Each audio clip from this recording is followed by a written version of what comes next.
Thinking about pulling some cash from your Westpac account while you're traveling? It's a common question, and one with a few different answers depending on your card and how you plan to use it. Here's what you need to know about Westpac's overseas withdrawal limits. First off, let's talk about the standard, daily ATM withdrawal limit. For most Westpac debit MasterCards, the default limit is 2,000 Australian dollars per day. This limit applies to cash withdrawals from ATMs and EFTPOS cash-out transactions combined. However, if you have a HandyCard, that daily limit is 1,000 Australian dollars. It's a good idea to check your specific card's limit before you go.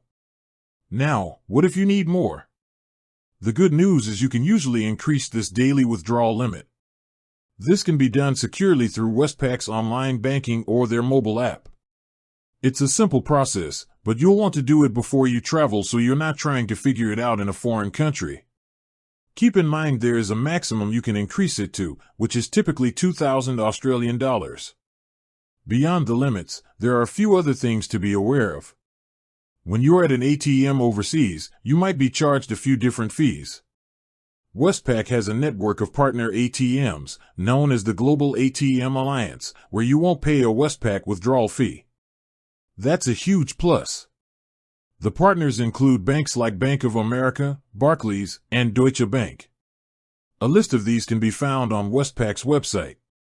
If you use an ATM outside this alliance, Westpac will charge a fee, and the local bank's ATM might also have its own fee. There's also a foreign transaction fee. For both debit and credit card withdrawals, Westpac generally charges a 3% foreign transaction fee on the Australian dollar value of the withdrawal. This fee applies even if you're pulling out Australian dollars from a machine overseas. Finally, always remember to let Westpac know about your travel plans. It's a simple step that can prevent your card from being blocked due to suspicious activity. You can do this through the app or online banking. Knowing your limits and being smart about where you get your cash can save you time and money, and let you get back to enjoying your trip.